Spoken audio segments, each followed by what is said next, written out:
Bonjour Guillaume. Bonjour Thierry. Alors on se retrouve ici sur la parcelle que j'étais venu voir au moment où tu avais semé ton maïs. Ouais.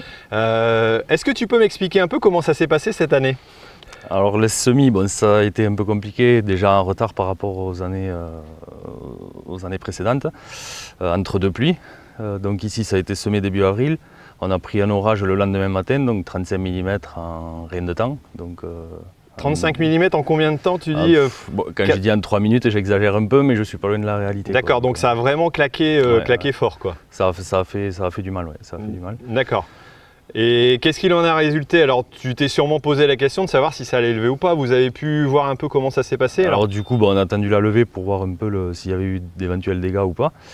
Il se trouve que ça avait fait une croûte quand même, donc le maïs a peiné à lever. Comme par hasard, on n'a pas eu de pluie de 15 jours, donc les seuls 15 jours où il n'y a pas eu de pluie du printemps. Ouais, au lieu de ramollir un petit peu la croûte, c'est resté quand même sec, quoi. C'est ça. Il aurait fait une petite pluie, ça aurait suffi, quoi. Mais là, donc il ne l'a pas fait. Donc on a regardé les parcelles plusieurs fois, attendre vraiment que ça lève, voir si ça... faire des comptages de pieds surtout, savoir le peuplement qu'on avait. Donc finalement, on a passé tout le mois d'avril à regarder, à se poser des questions, si on ressemait ou si on ne ressemait pas.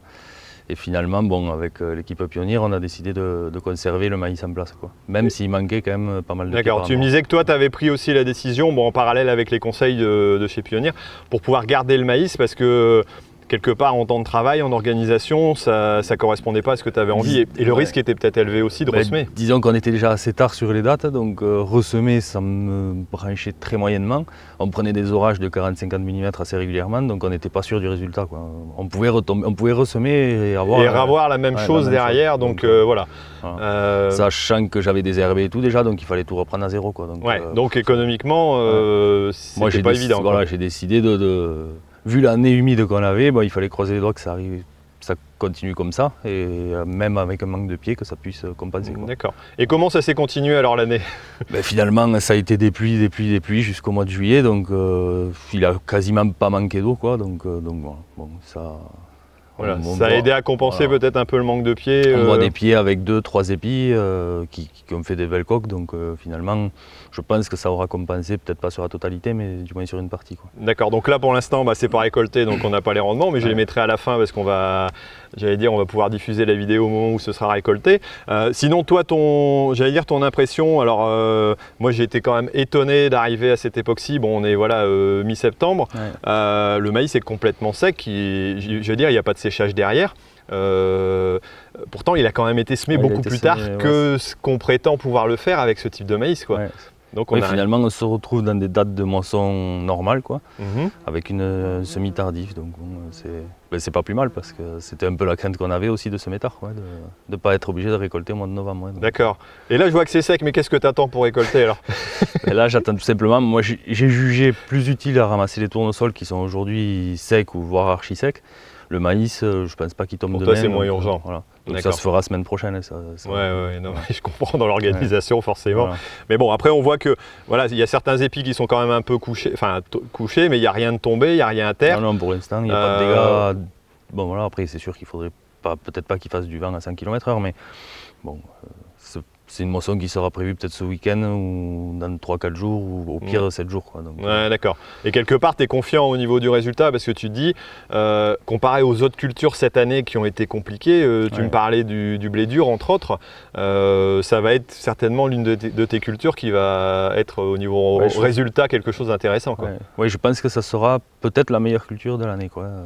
À voir suivant les résultats, mais d'après ce qu'on voit aujourd'hui, je pense que ça sera une récolte qui sera pas mauvaise, quoi. Donc meilleure que les autres. Tu regrettes pas d'avoir ce type de maïs dans ton assolement, d'accord. Ouais. Et dans ta réflexion pour l'année prochaine, tu continues à augmenter les surfaces ou comment tu réagis? L'année prochaine, je continue à augmenter en maïs. C'est vrai que le tournesol, les cours baissent aujourd'hui encore, donc je pense que je vais me retrouver avec beaucoup de maïs l'année prochaine, quoi.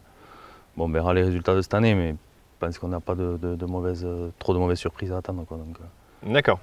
Donc tu confortes, j'allais dire, ton intérêt pour ce type de production avec le maïs MXpert Dry, parce que cette année encore, ça t'a sécurisé et c'est pas la première année, c'est la deuxième, troisième année? C'est troisième année. D'accord. Est-ce que tu as encore quelque chose à dire par rapport à l'année en cours qui s'est passée?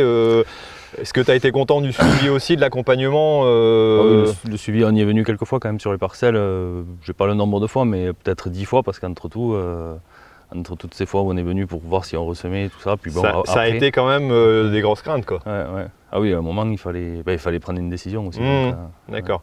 Et l'accompagnement, ça t'a été utile pour te conforter dans ta décision de garder peut-être Ouais. D'accord. Bon, ok. Et ben, on va pouvoir voir aussi avec Céline par la suite comment ça... J'allais dire les différents outils qui sont utilisés, mais ça sera une vidéo que je vais mettre en lien juste ici après pour que les gens puissent comprendre comment on peut être accompagné, surtout quand on est nouveau producteur. J'imagine que la première année, ça t'a posé question, on en avait parlé un peu. Oui, c'est sûr que c'est pas évident quand on a... Enfin, moi, j'ai jamais fait de maïs pour ma part, donc du coup, quand on se lance, il faut... Ou alors quand on est dans du maïs irrigué et qu'on a des zones où tout à coup on veut mettre du sec, on se dit est-ce que ça va être valable, est-ce que ça va être rentable et donc c'est l'accompagnement qui va être intéressant. Bon, et ben merci beaucoup Guillaume pour cette présentation et puis je vais te laisser repartir pour ta récolte de tournesol et puis j'espère que ça va bien se passer et voilà. Et ben merci bien. Merci Thierry.